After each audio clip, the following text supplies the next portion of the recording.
Enchanté.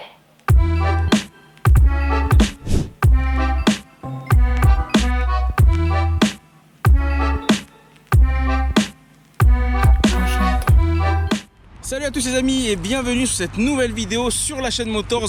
Pascal, comment vas-tu? Ça va très bien et toi? Ça va impeccablement bien. Aujourd'hui on se retrouve dans le sud de la France à Montauroux. Alors ceux qui ont suivi tes aventures estivales, Ouais. enfin hiver austral mais été métropole, Ouais. savent que tu n'étais pas à La Réunion depuis plusieurs semaines. Exactement. Ça fait beaucoup d'essais. Exactement. Et là on se retrouve ensemble. Alors moi j'étais à La Réunion, comment ça se fait? Alors je suis parti te chercher ce matin à l'aéroport avec un peu de retard parce qu'aujourd'hui on a la chance d'essayer en même temps que la presse internationale. Ouais, c'est les journées presse internationales pour la nouvelle 308 Exactement. et la 308 SW. Voilà. Qu'on a devant nous. Alors juste petite précision, on est parmi des oliviers. On remercie la pépinière La Colle Noire qui nous a permis de tourner chez elle. Je trouve que le cadre est assez sympa. Le cadre est sympa et puis surtout comme la voiture qu'on a devant nous Oui. est d'une couleur très spécifique, c'est vert olivine. C'est ça. D'accord, vert olive, hein. C'est ça. Elle est quand même sublime cette couleur. Et c'est celle qui a permis de faire découvrir ce nouveau modèle. Et donc on s'est dit que ça pouvait être sympa de faire ça parmi les oliviers. Bah écoute, on en profite. Donc merci à La Colle Noire pour l'accueil. C'est ça. Comme tu le disais, on a donc ici la version berline, derrière la version SW. On a fait en sorte de choisir des finitions différentes, vraiment pour avoir un aperçu de l'ensemble de la gamme. Là on a une berline en boîte Manuel. mécanique, boîte manuelle. 6 rapports. À 6 rapports, finition allure. Et là-bas, le SW qu'on verra tout à l'heure en détail, c'est finition GT. Ouais, c'est vraiment le haut de gamme, le haut du panier. Hybride, Ouais. 225 chevaux. Donc voilà, c'est vraiment et boîte automatique. Donc deux véhicules totalement différents et donc chacun avec ses spécificités. Très bien. On commence par celle qui est juste ici devant nous. C'est donc cette fameuse 308 en finition allure. C'est la 308 berline.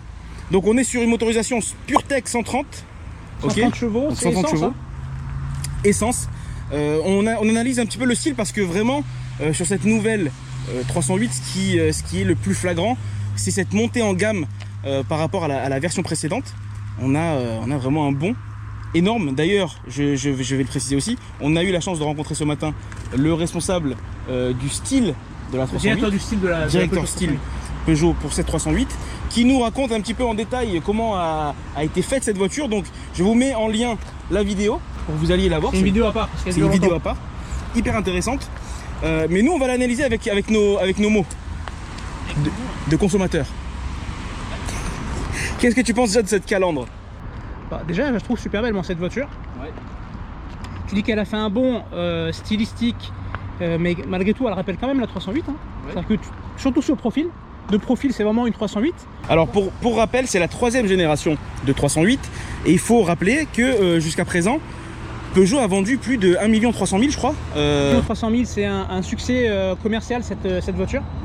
Donc le gros challenge était de faire un véhicule qui plaise autant, tout en étant dans l'air du temps, voire même en avance par rapport à son temps. Donc, parce qu'elle est extrêmement moderne. Et comme on disait, elle a les codes Peugeot, elle a les codes de la 308, mais en même temps c'est une toute nouvelle voiture. Exactement. D'accord. À commencer par cette fameuse calandre. Alors on va par le tout nouveau blason. Exactement, donc c'est la première Peugeot à afficher ce nouveau blason. Pour rappel, il a été dévoilé en février 2021, donc en tout début d'année, avec certains sceptiques et puis certains qui sont tombés sous le charme directement. Moi je fais partie de la deuxième catégorie. Je trouve que le lion comme ça, le profil c'est agressif et en même temps ça donne une vraie identité, tu vois. Et je trouve que ça lui va plutôt bien. Ça lui va, et le blason il fait un petit peu, tu sais, le blason des familles un petit peu historiques, tu vois. Ouais. La façon dont il a été intégré, le lion comme ça. Et du coup ils ont profité pour le mettre dans la calandre. Alors justement, cette calandre là, telle qu'elle a été conçue, ce matin on nous l'expliquait, initialement lorsqu'ils ont lancé le projet 308, la nouvelle 308, le nouveau logo n'était pas encore à l'ordre du jour. Okay. Il était en réflexion. Il était en réflexion. Encore. Il n'était pas confirmé. Et lorsque ils ont finalement opté pour ce nouveau logo, eh bien, ils ont conçu la calandre autour du logo. Et c'est d'ailleurs pour ça qu'on retrouve la plaque d'immatriculation vraiment très bas sur. Oui, parce qu'habituellement elle était au niveau de la calandre. Habituellement elle est au niveau de la calandre, mais pour ne pas obstruer vraiment ce nouvel élément, ils ont opté pour une plaque plus basse. Et c'est très joli comme ça. C'est l'élément central en fait de cette face avant. Le 308 ici sur le capot, enfin, ouais. le haut de la calandre. Les phares avant, donc des phares vraiment dessinés, sculptés, j'ai envie de dire. Là, j'arrive à dire Peugeot LED Technologie. Peugeot LED Technologie. C'est rare sur la vidéo. Donc c'est full LED. Là, on reconnaît ici le Cro. Le fameux Cro. Le fameux Cro qui devient maintenant une marque de fabrique chez Peugeot. On la retrouve sur les 508, sur la nouvelle 208 également. Donc vraiment, c'est touches stylistiques, agressives, et puis super jolies, quoi. Et si tu remarques, donc là sur le profil, le capot à lui seul a pris 19 cm. La voiture fait pas 19 cm de plus que l'autre, elle fait 11 cm de plus, mais il y a 19 cm qui ont été rajoutés au niveau de la longueur du capot. C'est vrai qu'on a un capot beaucoup plus long. On nous l'expliquait également tout à l'heure, c'est justement dans cette dynamique de montée en gamme, dans l'esprit commun, le fait d'avoir un long capot, ça démontre en fait une montée en gamme, plus un côté premium. Bah, surtout, ça rappelle, sans les citer, ça rappelle des modèles allemands. Ça rappelle des modèles allemands en concurrence directe, frontale, et avec ce long capot, et cet arrière qui est beaucoup plus raccourci, on va dire. Ouais, plus raccourci, et puis ils nous l'ont expliqué, la cabine en fait a été reculée par rapport à un capot voilà, beaucoup plus long. On passe maintenant sur le latéral de la voiture. Donc, pareil, on est sur quelque chose qui est très taillé, très, comment on peut décrire ça? Bah, c'est carrossé, je sais pas comment on peut dire ça, mais il y a un dessin ici qui part du feu arrière, tu vois, sur une sorte de pli là, et après qui disparaît et qui réapparaît, tu vois, c'est un petit peu un tour de magie, qui réapparaît sur le flanc à l'avant là. Donc ça c'est pareil, c'est typique du nouveau design de Peugeot. Franchement, cette nouvelle Peugeot elle a un look hyper agressif. On est sur quelque chose de magnifique. Les jantes, on n'en a pas parlé, on est sur du 17, ok, donc c'est des pneus qui sont relativement petits, enfin dans la moyenne actuelle. Dans la moyenne actuelle. Le nouveau blason bien intégré, le dessin il est joli. Hein. C'est magnifique, regarde le cache écrou là, qui est fait d'une seule pièce. Sur cette finition, on a les coques de rétroviseur noir laqué, on a une antenne requin ici, noir laqué, super stylé. Ce que j'aime bien, c'est la custode ici là. Et Pierre-Paul nous l'expliquait ce matin, c'est un dessin qui est typique de Peugeot, notamment, et ça m'a rappelé la première voiture sur laquelle j'ai conduit il y a très longtemps, une 205. Et quand il l'a évoqué, c'est effectivement la 205, tu vois, cette lunette là. Voilà, tu vois. Et c'est une touche qui a été reprise sur cette voiture là. Maintenant, on reconnaît sur l'arrière cette fameuse bande transversale en noir laqué qu'on retrouve sur la 208, la nouvelle 208, sur plein de modèles comme ça, sur la nouvelle 508 également. Vraiment, voilà, Peugeot, on reconnaît les Peugeot maintenant grâce à plusieurs éléments. Et c'est juste une folie, quoi. Ce feu là, alors on verra tout à l'heure sur la version SW, parce que comme c'est une finition GT, c'est pas exactement le même feu. Le dessin extérieur, c'est le même. Maintenant, en fonction de si tu as allure, par exemple, GT comme finition, tu n'auras pas au niveau de l'intérieur, je sais pas si tu peux appuyer sur la clé. Tu vois là où ça s'allume rouge là, là c'est tout droit. Ouais, l'autre c'est oblique. Et l'autre c'est oblique. On va le voir tout à l'heure, ça fait vraiment penser aux griffes. Je disais que la couleur, en fait, juste petite information, c'est pas une couleur en option ça. Hein. Non, ça c'est une couleur que tu as de série. Voilà, t'as pas besoin de rajouter ce qu'on fait habituellement quand on veut changer un petit peu de couleur. Ça coûte en général dans les 700-800 euros. C'est de série. Et franchement, je trouve qu'elle est super cette jeu. Elle est très sympa. Alors je vais te montrer le coffre. Hop. On va parler des volumes, après on verra. On va parler des volumes. On a un grand coffre. Ça c'est une version qui est thermique, hein, donc on n'a pas les batteries de la version hybride qui prendrait forcément de la place. Donc là en version thermique on a combien? On est sur 412 litres sur cette version là. On passe à l'arrière. On est installé à l'arrière. Déjà hyper confort. Les sièges là, on va parler des finitions un peu plus tard, mais on est dans du cuir. Déjà ils sont beaux, ils ont l'air agréables. Ils ont l'air confortables, non? Ils sont très confortables. Et puis regarde, au niveau des jambes, on est bien. Bah oui, parce que tu as un creux, le siège avant, les sièges avant sont bien creusés. Du coup, même si tu as des longues jambes. Et au niveau de la tête, regarde. Ouais, tu as une garde au toit qui est vraiment importante. On disait que la voiture avait été baissée de 2 cm, et malgré tout, ils ont augmenté la garde au toit de 5 cm. Et ça, ils l'ont réussi grâce justement à des sièges qui sont posés plus bas, d'accord, et qui sont creusés. Alors que sur la précédente version, c'était un petit peu plus horizontal, on va dire. Tu vois, donc là, Le dessin des sièges, il est hyper confort. Et puis regarde, on peut vraiment monter à 3. Alors ça va gêner bien évidemment le passager central. Mais on peut faire un bon... Ouais, mais après, comme il pourra brancher son téléphone plus facilement. Et oui, parce qu'il aura l'embarras du choix avec va... ses 2 prises USB-C. Regarde, des rangements, on en parlait tout à l'heure, là, il y a beaucoup de rangements dans cette voiture. Là également, il y a du rangement, la double sortie de clim à l'arrière. Et puis des matériaux tout sympas, sauf peut-être le haut de cette porte. Ouais, la contreporte ici avec le haut en plastique. Avec le haut en plastique. Après, sur la version que moi j'ai, la SW, ouais. C'est pas du plastique, hein, c'est moussé. Ouais, ça dépendra alors de la finition. Mais bon, là ici, t'as du cuir ou simili, je sais pas. En tout cas, c'est sympa. Petite surpiqûre, hein. Ouais, non, mais je fais le dessin, il est sympa. Petite surpiqûre, hein. Petite surpiqûre, ça rigole plus. Hein. Bon, allez, passons à l'avant. Allez. Alors, allez, grimpe. Je grimpe. Grimpe à l'intérieur, on va démarrer la voiture. Regarde-moi cette animation là. C'est pas beau ça? C'est bon. Ça, c'est hyper stylé.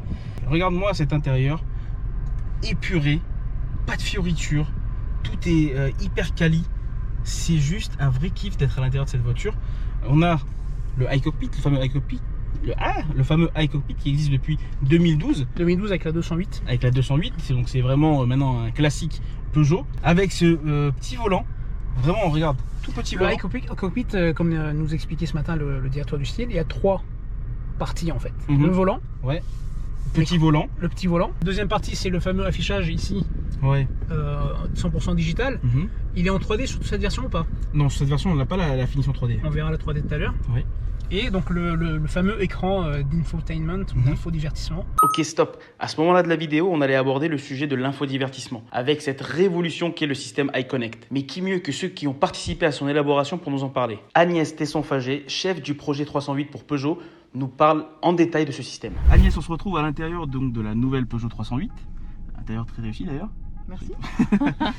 Est-ce que vous pourriez nous parler un petit peu plus justement du système Peugeot iConnect? Peugeot iConnect, c'est le nouveau système d'infodivertissement qui équipe les 308. Il a été pensé pour être extrêmement ergonomique et intuitif. On est allé chercher des gestes et des organisations que nos conducteurs et occupants connaissent sur leur smartphone pour qu'ils se l'approprient hyper facilement. En plus, il est entièrement personnalisable, c'est-à-dire que pour les clients qui le souhaitent, ils peuvent aller chercher un affichage qui correspond le plus à leurs usages les plus fréquents. Vous voyez, on se promène dans l'écran avec des gestes que vous connaissez, le balayage, pour le dire en français. On peut aussi avoir des clients qui n'ont pas envie du tout de personnaliser. La voiture, elle sort d'usine pour eux, c'est-à-dire qu'on a imaginé ce dont ils auraient le plus besoin. D'accord. Mais pour ceux comme vous, qui ont sûrement très envie de faire une voiture à leur image, eh bien, on peut tout modifier. Pour ça, le plus simple, c'est de vous créer un profil. L'avantage du profil, c'est qu'une fois que vous aurez fait vos réglages, chaque fois que vous personnellement reprendrez la voiture, vos réglages seront réinstallés immédiatement, sans avoir à les recommencer à chaque fois que vous revenez dans la voiture. Alors, est-ce qu'on peut peut-être créer un profil, voir si c'est simple à faire? T'as ton téléphone sur toi? J'ai mon téléphone sur moi, on va voir ça tout de suite. Vous voyez qu'aujourd'hui, vous êtes sur un profil invité, donc celui qu'on a imaginé par défaut. Vous allez vous créer un profil. C'est de faire. Créer profil. Créer. Donc là, donnez donc un nom à votre profil. Vous choisissez un avatar. Alors on va choisir le nouveau. C'est celui qui est choisi par défaut. Ouais, alors on va choisir un classique comme ça.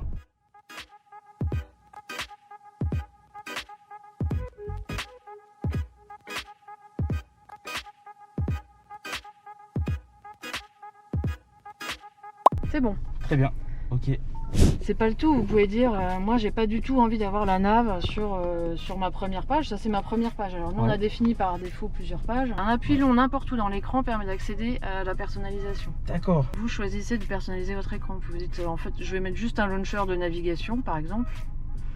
Alors je le fais, bon, c'est pas le premier. Là vous voyez tout ce qui est possible d'insérer dans votre écran en fonction de la place disponible. Parce que vous allez avoir des widgets ou des raccourcis qui vont avoir la taille exactement.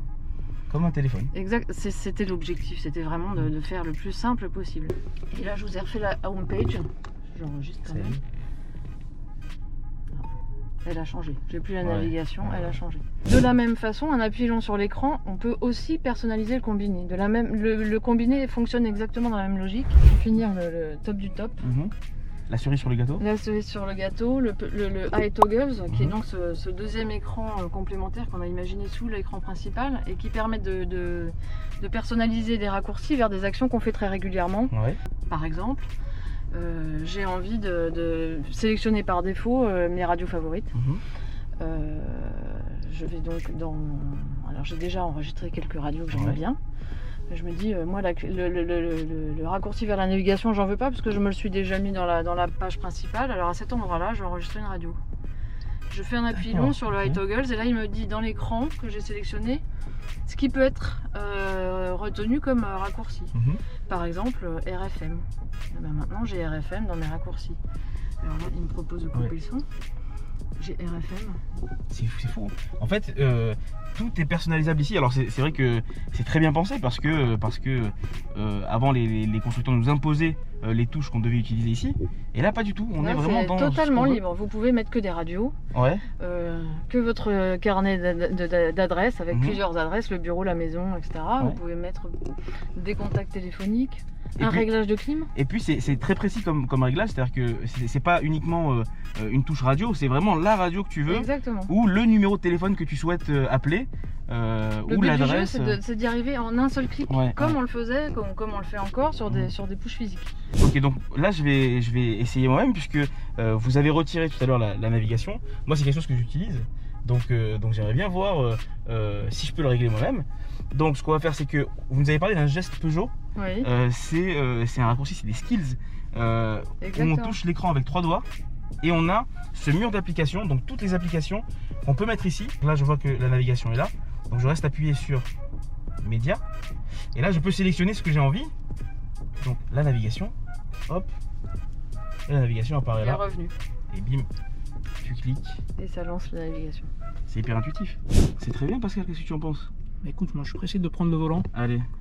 Alors, bonne route. De continuer Agnès, merci beaucoup pour votre expertise. Avec plaisir. Et puis nous, on va aller profiter de la région et dans cette voiture. Bonne route à tous les deux. Merci beaucoup. Merci. Mon cher Pascal. Ouais, t'as vu la magie du montage? La magie, c'est sublime. La caméra était dans ma main il y a 2 secondes. Bon, allez. On va passer sur la version SW parce que l'intérieur, là-bas, il est vraiment... Il est magnifique. Il est magnifique. Celui-là, il est beau. Ouais, l'autre, il est magnifique. Alors, juste une dernière chose, parce que je viens de le remarquer derrière ta tête. C'est ça, cette incrustation ici du logo. J'entendais un miaulement dans mon oreille. C'était ça. En fait, c'était le lion. C'était le lion juste derrière. Ça, c'est vraiment du premium. C'est-à-dire que ça, tu trouves ça sur des Porsche, sur des voitures de sport de luxe. Et ben là, tu l'as sur de la Peugeot. C'est beau. C'est magnifique. Bon, allez, on passe sur la SW. Remagie du montage. La rouge était là-bas, la verte était ici. On est vraiment des vidéastes. Hein. Ah, c'est fou. Là, c'est une version GT. Donc là, c'est vraiment le top du top de ce qui se fait sur la nouvelle 308. Et puis surtout, c'est une version break SW. SW. Donc l'avant, on garde vraiment les mêmes éléments que sur la version berline. Ouais, l'avant, il n'y a pas de différence. Alors, la seule différence, ça va se trouver au niveau des phares, puisqu'ils sont Matrix LED. Ouais, donc, par rapport à cette finition GT, ouais, effectivement. Cette finition GT, on a des phares vraiment qui suivent les courbes de la route. Au niveau des roues, ici on est sur du 18 pouces, donc des plus grandes roues, avec des jantes sublimes, hein, noires comme ça, l'habiton. Sur la finition GT, tu as le blason sur le côté à l'avant, c'est super stylé ça. Ça c'est vraiment digne d'une voiture de sport. Ça donne un style, hein, franchement. C'est vraiment digne d'une voiture de sport rouge. Déjà italienne. moi, les comment on appelle ça, les breaks de chasse. Ouais. J'adore. Ouais. Voilà, c'est une catégorie catégorie C, segment C. C'est pas le grand break de chasse. Ouais. Mais il a quand même des allures. Hein. Il a quand même des allures. Il a beaucoup de traits sportifs. Il est très agressif. Moi, je te voyais arriver dans le rétroviseur. Et il est très agressif. Donc là, c'est la finition hybride. On n'a pas parlé de la motorisation. Ouais, je profitais des 225 chevaux de ma version hybride. Ouais. Alors oui, hybride. Alors on le voit ici avec donc le logo hybride. Ah mais cet arrière il est trop beau en fait. L'arrière il est incroyable. Tu remarqueras que la première différence déjà par rapport à la version berline, c'est l'absence ici, tu sais, de la barre en noir laqué là. Ouais, la barre transversale. Qui est la barre transversale qui n'est plus présente. Alors sais-tu pourquoi? Alors je vais pas le dire. Tu sais pourquoi je vais pas le dire? Parce qu'il faut aller voir sur la. Il faut aller voir l'autre vidéo les amis. Pour savoir. Pierre-Paul nous explique pourquoi ils ont opté pour un coffre sans barre transversale comme ça ici sur la version SW. allume les phares arrière de la voiture et là on va voir la disait différence. tout à l'heure, c'est une des différences. Regarde, l'animation elle est stylée là. Ça c'est une des principales différences aussi, c'est donc ces phares à LED. Ouais, au lieu qu'ils soient 100% horizontaux, tu as la forme de griffe, donc en diagonale comme ça. Je ferme et je rouvre. On est à l'animation là. Ils sont en diagonale et puis surtout ils sont en 3D quoi. Ils sont en 3D, mais ce que je disais tout à l'heure, on a vraiment une montée en gamme là pour le coup, parce que pour eux c'était un des objectifs de cette nouvelle 308, c'est de monter en gamme. Objectif réussi. En fait c'est d'aller titiller mais vraiment sérieusement le premium allemand, et là avec ça franchement l'arme de guerre elle est là quoi. Elle a un design latin. Elle a un design latin, exactement. Tu vois, là on a ici au niveau du fameux pli tout à l'heure, qui à un moment donné disparaît. Bah, là c'est pareil sur le SW et qui réapparaît à l'avant. Donc tu as vraiment les éléments de design qui sont très spécifiques, et cet arrière qui est particulier par rapport à la version berline. Alors qu'est-ce qui motive les gens à acheter un break? Un break, c'est la place qu'il y a dans le coffre. Donc on va regarder ça. Alors ça c'est une hybride. Donc là tu as la petite mallette avec le câble, j'ai pas ouvert mais bon il y en a. Ça c'est une finition hybride, c'est une motorisation hybride. Donc tu as quand même la place d'un SW, mais un tout petit peu moins que les SW en thermique. À l'ordre de 608 litres il me semble. 618 litres si je ne me trompe pas sur le thermique, et on passe à 540 à vérifier. On va vérifier ça tout de suite. A few moments later. Donc après vérification on est à 608 litres sur la version thermique et 548 litres sur la version hybride. Donc tu perds 60 litres à cause des batteries entre guillemets. Donc tu as les banquettes qui sont en 40, 20, 40 pour une meilleure modularité. Et quand tu rabats la banquette arrière, tu passes à 1634 litres sur la version thermique. Oui, sur la version thermique. Et 1508 je crois 1550 sur la version hybride. 1508 c'est quand même pas mal. Un peu plus. Pour faire du déménagement c'est quand même suffisant. C'est amplement suffisant. Pour beaucoup. Ok, on se retrouve à l'intérieur là. Oui. Elle me fait penser, tu sais quoi, à la 508 PSE. Ah ouais, en quoi? Bah tu sais la couleur là jaune. Jaune acidulé un peu là. Kryptonite, non? Ouais, kryptonite je crois. Voilà, jaune kryptonite. Donc tu retrouves ici, au niveau de la planche de bois. Le cuir ici, c'est quand même super. Les plastiques moussés sur les portières avant-arrière. Ouais, alors on le disait tout à l'heure quand on a vu l'autre, c'était des vrais plastiques. Là c'est du plastique moussé. On le voit. Donc bien évidemment les aérateurs, tout l'intégration de l'écran comme sur l'autre version. Par contre la grosse différence c'est que là tu as un écran 3D. Ouais, alors je sais pas si on le verra bien, ça c'est un peu dommage. Mais tu mettras les animations, je pense, fournies par Peugeot. Tu as un double affichage en fait. Certaines informations apparaissent devant d'autres en fonction de leur importance. Ça, tu mettras l'animation, on le verra beaucoup mieux. Et par contre, voilà, tu as ce petit volant, pareil avec les petites surpiqûres. Le GT moi, j'avais pas ça. Ouais, moi je l'ai. Alors j'ai vu un truc, je viens de voir que moi j'ai pas sur l'autre version non plus. C'est les palettes au volant. Et j'ai les palettes au volant, effectivement. Des petites palettes ici. Voilà. Qui tourne en même temps que le volant, donc version GT. Très bien, franchement, que demande le peuple. Alors il y a quelque chose sur lequel Peugeot a insisté, parce que Peugeot, ce matin on nous expliquait que pour imaginer cette 308, ils ont écouté les doléances des clients. En disant qu'est-ce qui manque, etc. Des clients de la 308 deuxième génération. De la 308 deuxième génération. Et qu'est-ce qu'on pourrait améliorer? Qu'est-ce qu'on pourrait améliorer? Et est ressorti le problème de l'espace de rangement à l'intérieur. Et ils ont fait un véritable travail dessus. Et on le regarde ici. Donc ici, tu as toute la partie dédiée à la conduite qui a été décalée sur la gauche. Ici, ça te fait toute cette place-là sur 1 mètre de longueur de rangement.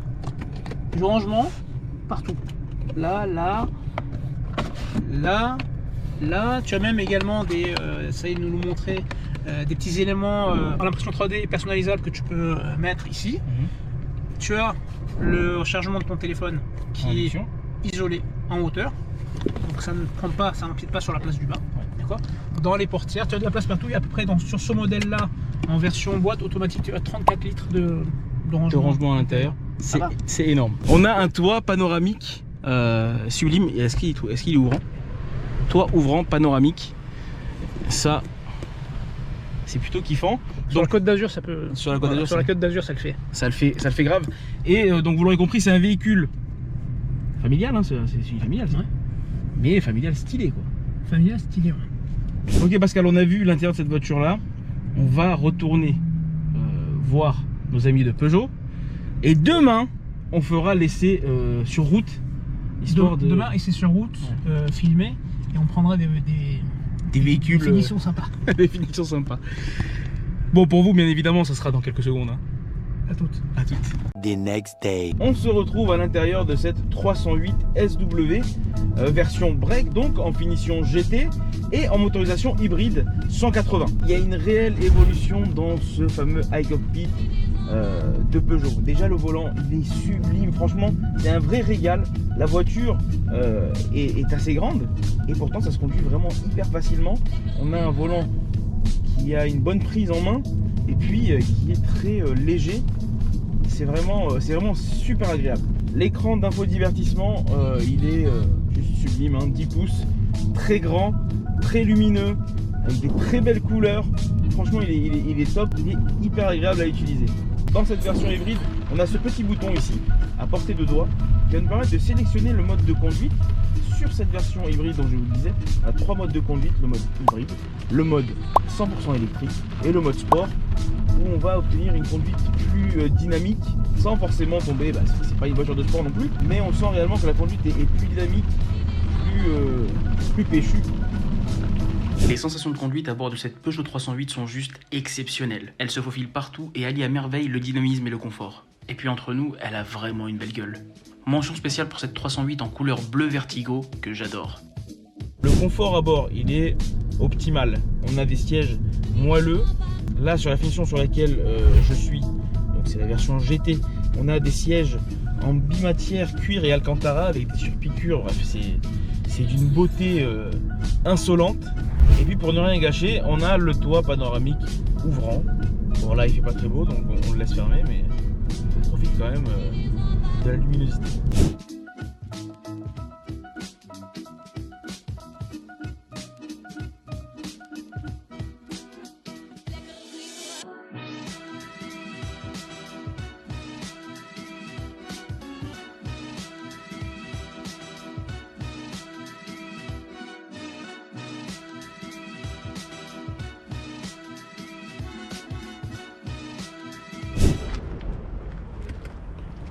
Bon alors cet essai, on déjà la voiture. Très sympa. Ouais, dommage, on la réessayera à la Réunion quand Ouais, quand on regardera plus longtemps.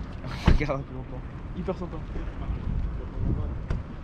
Les amis, notre essai touche à la fin. On va faire un petit bilan, mon cher Pascal, de cet essai. On est devant la version SW. On va parler de celle-ci en priorité. Qu'est-ce que tu en as pensé, toi? Je te renvoie la question. Toi, qu'est-ce que tu en as pensé? C'est la conduite aussi? Ouais. Alors moi, j'ai adoré la conduite, hein, je l'ai précisé au volant, on est très bien installé. Le volant, il est... C'était la version de 225 chevaux que tu avais, hybride? J'avais la version 180, moi. 180. 180 chevaux hybride. Donc on a ces 4 modèles différents. 225, 180, 130 boîtes manuelles, 130 boîtes automatiques. C'est ça. On a fait donc, les 4. On a fait toute la gamme.